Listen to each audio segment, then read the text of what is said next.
دنیا کا 70% حصہ زیر آب جبکہ 30% حصہ خشک ہے، جس پر 7.5 ارب سے زیادہ انسان اور اربوں جانور کاروباری زندگی کو جاری رکھے ہوئے ہیں۔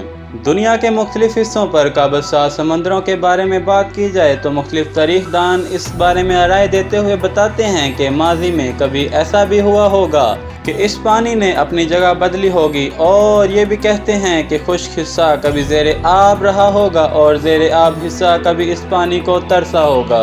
یہاں اگر ایک لوک داستان کی بات کی جائے جو ہمیں یہ بتاتی ہے کہ خطہ پوٹہار کبھی سمندری پانی کی زد میں تھا۔ سمندر کنارے بیٹھے ایک جوگچی جو 300 سال سے گیان دان میں مصروف تھا، اچانک سمندر کو آنکھوں سے اوجھل ہو جانے کا اشارہ دیتا ہے، تو اسی وقت سمندر اس کا حکم بجا لاتا ہے اور تمام علاقہ خالی کر دیتا ہے۔ اس سمندری پانی نے کس شہر کو لپٹ میں لیا، اس کے بارے میں حتمی رائے تو نہیں، مگر گمان یہ ہے کہ آج کی ویڈیو میں جو زیر سمندر شہروں کی بات کروں گا ان میں سے کوئی ایک شہر اس کی لپٹ میں ضرور آیا ہوگا۔ آخر وہ کون سا شہر، یہ جاننے کے لیے ہماری ویڈیو کو آخر تک ضرور دیکھیں۔ میں ہوں علی زین اور آپ دیکھ رہے ہیں الف بجیم ڈاکومنٹری۔ پورٹ رویل جمیکا بر اعظم امریکہ میں واقع ایک چھوٹے جزیرے پر آباد جمیکا کا یہ شہر کبھی دنیا بھر کی رنگینیوں کا مرکز ہوا کرتا تھا۔ اس شہر میں تمام آسائشی چیزیں میسر تھیں، خالص انگور سے کشیدہ تازہ اور مشروب، اور اس سے بھی زیادہ نشہ آور چیزیں اور شرابیں یہاں کی ہر شام کو رنگین بنایا کرتی تھیں۔ احکامات الہی کو ہوا میں اڑانے والے اس شہر کے لوگوں نے 1692 کی ایک شب ایسی بھی دیکھی کہ 7.5 کی شدت کا زلزلہ آیا جس نے یہ شہر غرق کر دیا۔ سارے لوگ سمندر میں جا ملے۔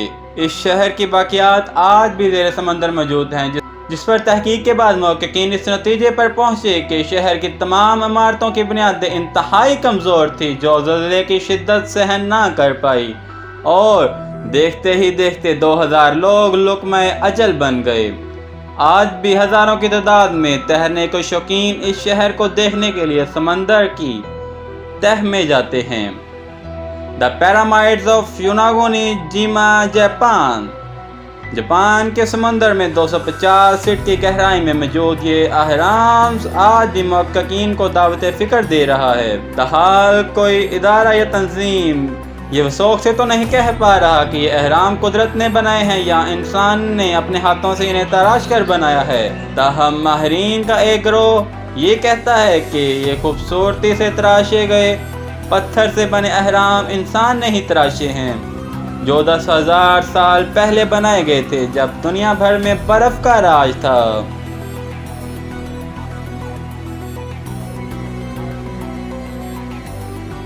Dwarka gulf of Cambay India.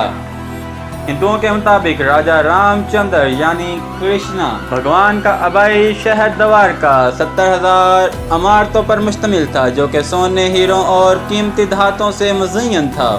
جب کرشنا اس دنیا کو چھوڑ کے گیا تو اس کے غم میں یہ شہر بھی قریب موجود سمندر میں جا کر ڈوب گیا۔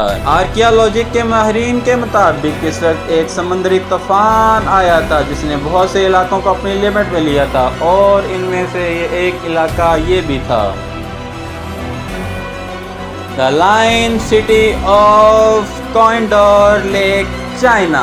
اس طرح کا ایک شہر چائنا میں بھی موجود ہے جو 200 سال پہلے کسی خاص مقصد کے لیے تعمیر کیا گیا تھا۔ یہ شہر کسی سمندر میں نہیں بلکہ میلوں پر محیط ایک جھیل جسے کوئنڈور لیک کے نام سے جانا جاتا ہے، اس میں 133 فٹ کی گہرائی میں آج بھی اپنے جاہ و جلال کے ساتھ موجود ہے۔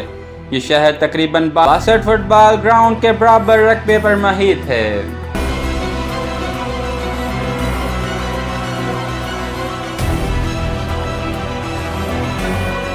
کیلوپیٹریا پیلس الیگزینڈریا ایجپٹ۔